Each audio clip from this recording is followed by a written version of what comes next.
Nandini Reddy direction లో March లో విడుదల కాబోతున్న కళ్యాణ వైభోగం సినిమాను ప్రమోట్ చేస్తూ ఆ సినిమా హీరో నాగశౌర్యతో కలిపి ఒక ప్రముఖ తెలుగు దినపత్రికకు ఇచ్చిన ఇంటర్వ్యూలో తన రియల్ లవ్ స్టోరీని బయటపెట్టింది నందిని రెడ్డి. లవ్ స్టోరీ సినిమాలను తీసిన మీ జీవితంలో ఏమైనా లవ్ స్టోరీ ఉందా అన్న ప్రశ్నకు సమాధానంగా నందిని రెడ్డి తన కాలేజీ డేస్ ఫ్లాష్ బ్యాక్స్ ను గుర్తు చేసుకుంది. నందిని రెడ్డి ఢిల్లీలోని జేఎన్టీయూలో డిగ్రీ చేస్తున్నప్పుడు ఆమెకు ఒక అబ్బాయి నచ్చాడట. అయితే ఆ అబ్బాయిని తాను ఇష్టపడుతున్న విషయం ఆ అబ్బాయికి తెలియదు అని చెబుతోంది.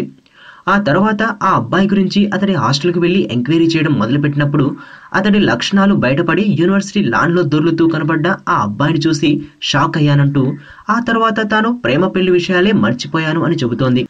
ఇక తాను గతంలో తీసిన జబర్దస్త్ సినిమా ఘోర పరాజయం చెందిందని, తనకు జీవితంలో చాలా పాఠాలను నేర్పిందంటూ, తన అంతరాత్మ చెబుతున్న విషయాలను నమ్ముకోకుండా తాను ప్రయోగాలు చేసినందుకు తనకు గుణపాఠం చెప్పిన సినిమాగా జబర్దస్త్ మిగిలిపోతుంది అని సంచలన వ్యాఖ్యలు చేసింది నందిని రెడ్డి.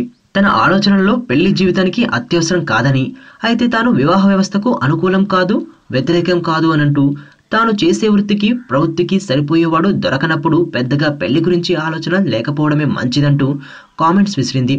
కళ్యాణ వైభోగమే సినిమా నందిని రెడ్డి వైభోగంగా మారుతుందో లేదో చూడాలి.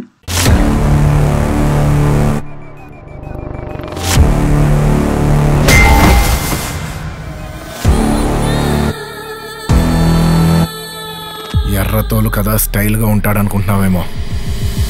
Mass ఊర్రా mass.